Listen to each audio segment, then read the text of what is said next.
Se você saiu do consultório ou da clínica com diagnóstico de hérnia de disco na sua coluna e você foi orientado a parar de fazer atividade física, a parar de correr, de fazer alguma coisa que você gosta de fazer ativamente, esse vídeo é para você.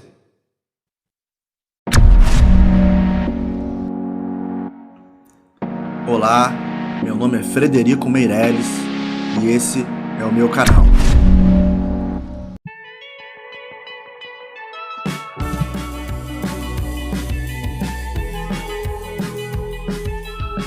Olá, meus amigos, vamos começando aqui mais um Mitos e Verdades com o professor Frederico Meirelles, que sou eu aqui.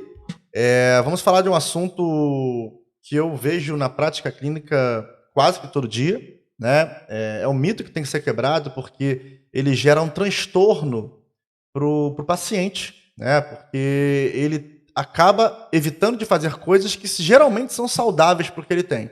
Então, estou falando aqui de hérnia de disco, né? O paciente que tem uma hérnia de disco, que tem um diagnóstico de hérnia de disco, e ele é orientado, falam para ele que ele não pode correr, que ele não pode fazer atividade física. Isso, ao meu ver, se eu generalizar essa informação, isso é um erro, tá? Mas eu quero mostrar aqui por que eu acho um erro, tá? Não é simplesmente dar a minha opinião como profissional e ponto final. Eu acho que não é assim. Eu acho que a gente tem que mostrar o porquê que a gente acha que isso é um erro, orientar o paciente dessa forma. Vamos lá. Separei aqui alguns slides com algumas publicações importantes dentro da nossa literatura para que a gente possa embasar essa orientação que eu estou falando aqui. Vamos lá, então, aqui. Temos um estudo aqui importantíssimo, publicado em 1994. Se a gente parar para pensar, 1994 tem muito tempo, né? Então, assim, era para que todo mundo já tivesse um pouco de ciência sobre esse assunto. Mas, vamos lá. Então, 94 foi o ano do tetracampeonato. O Brasil foi tetracampeão, né? E muitos, talvez, que estão assistindo essa filmagem aqui não estavam nem vivos. Mas quem é velhinho aqui, que nem eu, estava lá, estava assistindo o tetracampeonato aqui do Brasil. Mas eu estou querendo mostrar só que já existe publicação de qualidade em revistas muito importantes. Então, o New England Journal of Medicine, até hoje é um dos jornais, um dos periódicos científicos mais importantes do mundo na área da saúde. E então esse estudo aqui já demonstrava o seguinte: eles pegaram pessoas, adultos, né, que não tinham dor na coluna, ou seja, pessoas sem dor nenhuma, assintomáticos, e colocaram para fazer ressonância magnética. Eu vou dar uma olhadinha na coluna dessas pessoas aqui para ver como é que está essas colunas, né? E aí, os achados, olha que interessante, né? 52% dos indivíduos, né, que fizeram o estudo, que eram assintomáticos, já tem algum tipo de abaulamento discal, né? 27% dos indivíduos já tinham algum tipo de hérnia discal. Aí você fala, caramba, indivíduos que não têm dor na coluna, que não sofrem de nada de dor na coluna, têm desgaste na coluna, têm hérnia discal, indivíduos adultos, ativos, que fazem a sua vida normal, eles já apresentam hérnia de disco. Olha só, então esse estudo aí, lá em 1994, já colocou uma pulga atrás da orelha em relação a essa questão, porque tem muita gente que acha que o disco está herniado, e aí se eu correr, eu vou estar fazendo impacto e vou estar gerando um aumento da hérnia, sabe? Assim, e isso é uma coisa que eu poderia pensar, talvez, há 50 anos atrás. Hoje em dia, com o nível de pesquisa que nós temos, né, com os exames e com todo esse aparato da prática baseada em evidência, da saúde baseada em evidências, né, a gente já pode começar a pensar um pouco diferente disso. Vou mostrar mais estudos aqui, tá? Então aqui, aí já um estudo de 2014, né, um estudo já um pouco mais... já é antigo para a gente hoje, aqui em 2022, mas esse estudo aqui é uma revisão sistemática da literatura, então eles fizeram um agrupamento de vários estudos sobre o mesmo assunto e também verificaram a degeneração, né, nesse caso foi a degeneração da coluna, né, em indivíduos também assintomáticos. Então, esses dados todos são relacionados a indivíduos assintomáticos, ou seja, que não tem dor na coluna. Então, olha que acharam interessante. Eu peguei só um aspecto aqui que é muito interessante a gente perceber. Aqui está a idade, então aqui 20, 30, 40, 50, até 80 anos. E abaixo aqui, a porcentagem dos indivíduos nessa faixa etária que já apresentam o quê? Desgaste no disco intervertebral. Ou seja, com 20 anos de idade, 37% das pessoas, dos adolescentes, né, dos indivíduos aqui de 20 anos de idade, até 20 anos de idade, eu já tenho o quê? Desgaste na coluna. Ou seja, 20 anos de idade, grande parte das pessoas, né, assim, mais do que 30% dos indivíduos com 20 anos de idade, assintomáticos, sem dor na coluna, já apresentam algum tipo de degeneração discal. Tá? Então, aquele mito de que o desgaste acontece só no idoso, só na pessoa com muito mais idade, esquece isso. Tá? Então, se você fez uma ressonância com 30 anos de idade e tem degeneração discal, relaxa, porque metade das pessoas, 52% das pessoas, na média, tem desgaste. Tá? Então, comece a pensar numa coisa seguinte, é normal desgastar. Aí você fala, como assim é normal desgastar? É normal. A nossa pele, quando eu tenho 18 anos, não vai ser a minha pele de quando eu tenho 50 anos. A pele é diferente. O cabelo é diferente. Tudo é diferente. E as nossas articulações também são diferentes. A minha articulação, quando eu tenho 15 anos de idade, ela vai ser diferente quando eu tenho 50 anos de idade. Ela vai ter o quê? Desgaste. E o desgaste é normal. Em algumas situações, esse desgaste ele é muito agressivo, ele é um desgaste maior, é uma osteoartrose talvez precoce, né? É um desgaste que está gerando diversos transtornos. Aí sim a gente tem que ter um olhar diferenciado. Mas, de maneira geral, desgastar é normal, faz parte do processo de envelhecimento. E a gente não começa a envelhecer com 50 anos. Né? A vida, a gente tem diversos períodos. Tá? Então, a gente começa a ver aqui que pessoas com 20 anos já têm algum tipo de desgaste. Algumas pessoas, não todas. Tá? E se você pegar uma pessoa aqui, de 70 anos, que apresenta aqui 93... Então, assim, uma pessoa de 70 anos, que não apresenta desgaste na coluna nenhum, esse cara já é quase que um alien, quase que é na loteria. Então, o normal é alguém acima de 50, 60, já ter desgaste na coluna. Então, isso é um achado normal, gente. Tá? Então, é mais uma etapa aqui para que a gente possa entender a minha fala inicial dizendo que era um erro proibir a atividade física de indivíduos com hérnia de disco. Tá? Então, vamos lá. Esse estudo aqui é muito interessante, né? The Twin Spine Study, um estudo de gêmeos, né? Então, é um estudo sueco, se eu não me engano, né? Finlandês, tá? Um estudo finlandês, canadense, americano, né? Que esse estudo eles pegaram gêmeos idênticos, tá? Adultos, e compararam, fizeram ressonância desses indivíduos, tá? Esquece dor, a gente não tá falando de indivíduos com dor, não. Indivíduos adultos, pegaram indivíduos adultos, fizeram a ressonância de um e de outro. São gêmeos, não esqueça disso. E eles começam a mostrar o seguinte, né? Cada um tem uma profissão, né? Então, esse da esquerda aqui é um jornalista, e o irmão dele, gêmeo idêntico, ele é um fazendeiro, né? Ambos, óbvio, né? Tem 44 anos de idade, porque ambos são... Porque eles são gêmeos, né? E aí você vê aqui a coluna de um e do outro. Vocês percebem que os níveis que tem certo desgaste, né? Aqui eu estou mostrando um pouquinho de desgaste, são muito parecidos, ó. Esse aqui tem um pouco de desidratação discal, né? Esse hipossinal aqui na coluna, na região da L5-S1, é muito parecido do nível que o outro irmão tem, tá? Então a gente começa a perceber que os níveis são parecidos, tá? Ou seja, as colunas são parecidas. O fator genético ele é muito importante, né? Aqui tem um trabalhador de escritório, né? Trabalha no escritório, e um motorista de caminhão, né? A gente vê aqui a coluna, né? A gente pode perceber, vamos ver essas imagens aqui de cima, ó. Aqui eu tenho a gente chama de hérnia intraesponjosa, nódulo de Small, né? A gente tem aqui, nesse nível da coluna, e no mesmo nível também tem, né? Aqui em cima também, e aqui em cima. Então a gente começa a perceber que o fator genético, ele também é muito importante até para a hérnia discal, né? Esse indivíduo aqui, um é programador, o outro é plumber, que, se eu não me engano, é encanador, tá? E eu vejo aqui, ó, uma coluna esquerda e uma direita. Vocês percebam também que eu tenho uma hérnia de disco nesse nível aqui, tá? E no outro lado também tem no mesmo nível. Aí você fala, caramba, estranho, né? Porque são pessoas diferentes, né? Eles nasceram do mesmo ventre, da mesma mãe, só que eles são gêmeos idênticos. E vocês podem perceber que a coluna, o aspecto da coluna, ele é muito parecido. Tá? Então, esse estudo aqui mudou muito a minha percepção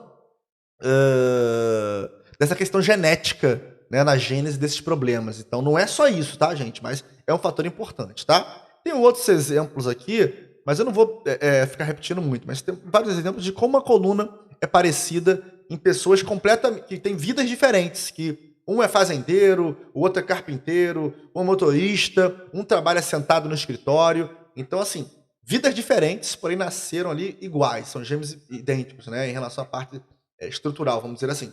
E aí você tem aqui desfechos parecidos, né, patologias parecidas, desgastes parecidos. Tá? Então, muito interessante. E aqui, esse estudo ele chega na conclusão, né, em que os fatores... vou botar aqui L4, S1, né? L4, L5, S1, são níveis ali vertebrais. Eles dizem que grande parte dos fatores para desenvolver a degeneração discal são inexplicáveis, sabe? Não tem explicação, né? Então, assim, a maior parte não tem explicação. Ele fala que fatores familiares, né? Tá em verde aqui, tem parte, né? Seja o fator genético, vamos dizer assim. A idade tem um pouco de fator, né? E cargas físicas, né? Cargas físicas seria o que eu faço no meu dia a dia, né? Se eu pego peso demais, se eu trabalho, faço um trabalho maçante, né? E tudo mais. Pouca informação. Se minha postura é errada, se eu carreguei mochila nas costas, essas coisas que contam pra gente que não são reais. Mas aqui, é muito vermelhinho, é muito pequenininho. Então, tem muita coisa que a gente não consegue explicar ainda, né? A degeneração discal e muita coisa relacionada a fator familiar, fatores genéticos, né, da sua família, né, dos seus genes e tudo mais. E esse daqui chega num ponto talvez inicial da minha fala, né, quando eu falei de corrida. E esse estudo aqui da Nature é um estudo observacional, então antes de começar a falar sobre ele, você tem que falar que é um estudo observacional. Foi um estudo transversal, né, ou seja, os pesquisadores eles só olharam aquela amostra, né, aqueles participantes, e buscaram informações. Eu não posso fazer uma relação aqui de causa e efeito, tá? Dizer que isso causa aquilo ou que isso melhora aquilo, tá? Então, antes de falar, nós temos que sempre falar essa questão do método do estudo, tá? Na hora de interpretar um estudo como esse. Mas ele fala o seguinte, ele tem uma hipótese aqui, né? Ele começa... A hipótese dele é o seguinte, que quanto mais a pessoa corre, melhor, né, mais nutrido e maior é o disco intervertebral dela. Isso é uma hipótese, tá? Não é um estudo que possa afirmar isso, tá? Dar certa certeza, né? Não é isso. Mas ele fala o seguinte, ele pega indivíduos que correram, vou pegar o gráfico aqui, ó. Tá aqui, desculpa. Então, indivíduos que correram, que não correm, né, que não fazem esporte, que não correm, seria esse branco. Indivíduos que correm de 20 a 40 km semanais, tá, que é o vermelho. Indivíduos que correm mais do que 50 km semanais, que é o preto, né? Ele mostra que a qualidade do disco intervertebral, o disco em relação à sua hipertrofia, né, e sua hidratação do disco, tá? Ela tende a aumentar com o tamanho, ela tende a aumentar com o tamanho, tende a aumentar com a distância percorrida. Então, os indivíduos que quanto mais correm, se percebam que é um pouco maior essa coluna, né? Então, ou seja, se fosse ruim correr, seria o contrário, né? Seria uma escadinha para baixo. Então, o que está aparecendo nesse gráfico é quanto mais a pessoa corre, melhor, né, entre aspas, via ressonância, é esse disco intervertebral. Então, aqui mostrando os dados também, né, mostrando aqui o que não corre, branco, sempre menor, percebam? E quem corre até 50 e mais de 50, percebam que ficam muito parecidos, mas de maneira geral, quem não corre está lá embaixo. Ou seja, correr seria uma coisa importante para o disco intervertebral, dentro desse estudo. Tá? E aqui uma outra imagem também mostrando essa questão. Tá? Então a gente começa a perceber o seguinte, que... Primeira coisa, a gente olhando esse estudo, não posso botar nada de causa e efeito e dizer que correr é bom para a coluna. Não posso falar isso, porque temos muitos fatores de confusão nesse tipo de estudo. Mas ele me dá uma hipótese muito legal ali. Ele diz, caramba, parece, né? Ele chega assim, parece que correr é saudável para a coluna. Tá? Essa é a mensagem do estudo, né? Sem ter uma afirmação precisa, dizendo que se eu correr, eu vou aumentar o meu disco intervertebral. Não posso fazer isso com esse tipo de estudo, mas parece, tudo encaminha, né, para que correr seria saudável para o meu disco intervertebral. Tá? Então, isso em indivíduos saudáveis, tá? Não estamos falando de indivíduos com hernia de disco, indivíduos saudáveis, tá? Indivíduos normais.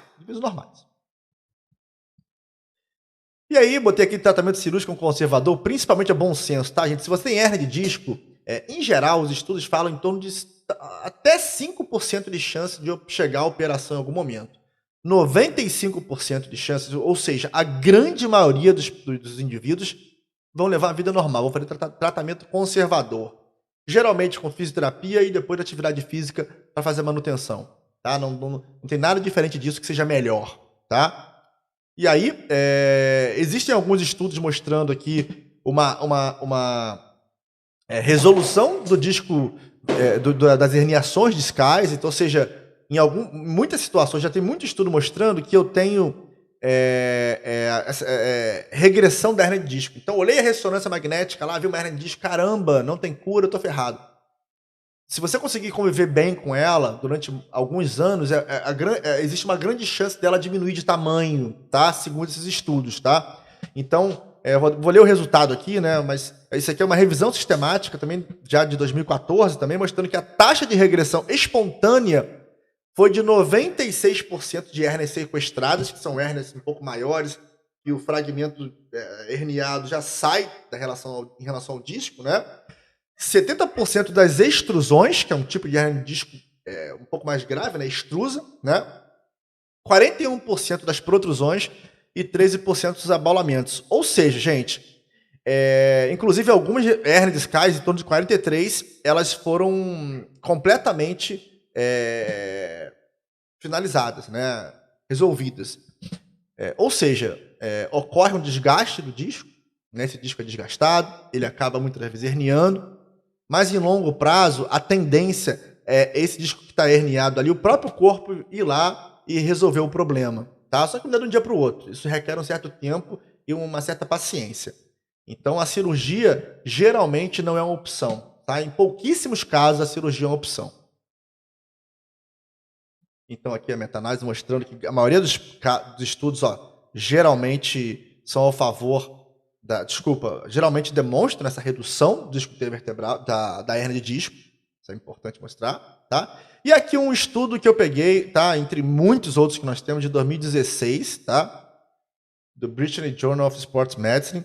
E, então, assim, indivíduos que voltaram ao esporte que faziam anteriormente. Qual esporte? Qualquer tipo de esporte, tá? Cada um fazia um tipo de esporte.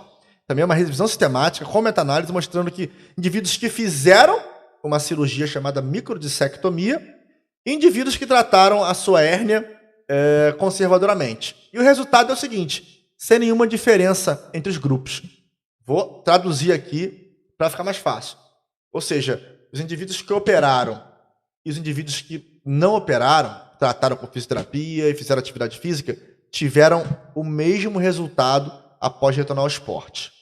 Tá? Ou seja, cirurgia é a última opção nesses casos de hernia de disco que nós temos. Mas existem casos que operam, existem casos que é a operação cirúrgica, inclusive de emergência, alguns casos, tá? Mas a grande maioria, a gente não precisa fazer cirurgia e sim procurar um profissional para tratar isso. Inicialmente, você vai procurar um médico para fazer o diagnóstico, depois o fisioterapeuta para o tratamento, né? Para te fazer a reabilitação específica da hernia de disco, E esse fisioterapeuta, em algum momento, ele vai te encaminhar para voltar para sua atividade física convencional. Você gosta de caminhar, se você gosta de fazer pilates, se você gosta de fazer musculação, gosta de fazer crossfit, gosta de fazer jogar futebol, enfim, você vai voltar para a sua atividade. A maioria dos pacientes que têm hernia de disco voltam às atividades normais. Só não voltam aqueles que ficam com essa informação, recebem essa informação que não pode voltar a fazer atividade física, que alguém falou, porque viu no Dr. Google, né? Então isso é um baita de um mito que nós vamos quebrar agora, tá? Então se você é profissional de fisioterapia ou qualquer outra área, pega esses estudos que eu mostrei aqui, tá? E acesse eles e dê uma lida. Vai ajudar a orientar o seu paciente, o seu aluno de uma maneira melhor, tá? Agora, se você é paciente, se você tem hernia de disco, essa é a minha orientação. Lembra que eu estou falando baseado não no que eu acho, tá? Mas no que eu vi nos estudos publicados em revistas de boa qualidade.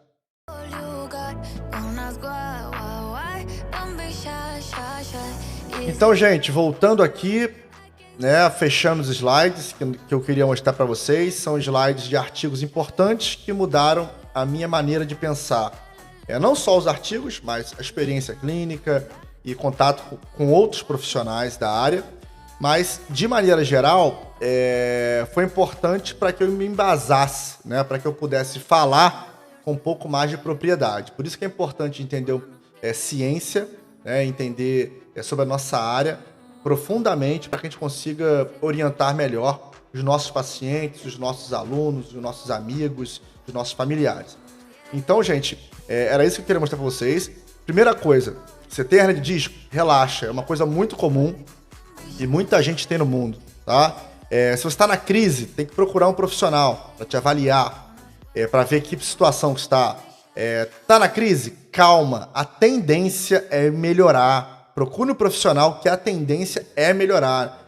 Quando a gente está com uma dor grande, travou a coluna, a gente tem aquela ideia de que parece que não vai melhorar nunca. Às vezes você acorda no dia seguinte e tu fala, caramba, eu tô pior do que ontem. E bate aquele desespero. Então calma, não vá tomar nenhuma medida drástica de fazer uma cirurgia, só em casos muito extremos, tá? Então procure um profissional de qualidade, para uma boa orientação, procure um bom médico, um bom fisioterapeuta, um bom educador físico, né? Esses 3 profissionais, eles são muito importantes para o diagnóstico, né? Para o tratamento daquela fase em que você está com dor, com sintomas, e para depois, para o momento que você vai fazer voltar a sua vida, a sua atividade física ou a sua atividade normal, tá? Então, esses 3 profissionais são muito importantes para que você possa seguir um caminho correto, tá? Então, correto assim, o melhor caminho possível dentro do conhecimento que a gente tem hoje em dia na área, tá? Então, se cerque de bons profissionais, que é o melhor caminho, tá? Então, a minha orientação, assim, fazer atividade física em indivíduos que têm hernia de disco geralmente não é um problema. Pelo contrário, costuma ser o tratamento desses indivíduos, tá? Pense dessa maneira, que eu acho que se você for paciente, você vai sentir menos dor, né? Você vai ter mais função, você vai ser mais feliz, você vai fazer mais atividades, você vai ficar menos em casa, menos triste, né? Eu vou deixar de fazer isso porque pode ser que eu tenha dor. Relaxe, tá? Volte à sua vida normal, óbvio. Busque uma orientação profissional para que você possa fazer isso, tá? Mas a ideia desse vídeo aqui é que você descarte aquele mito de que você não pode fazer atividade física quando você tem uma hernia de disco. Isso não é verdade, tá bom? Então, uma boa noite a todos, tá? E até o próximo vídeo, até o próximo mito a ser quebrado. Se quiserem, dúvida de alguma coisa, mande para mim via comentário. Se for no YouTube, mande o comentário no YouTube. E se for no Instagram, ou comente no vídeo ou manda um direct para mim. Um abraço a todos. Tchau, tchau. Let's get down,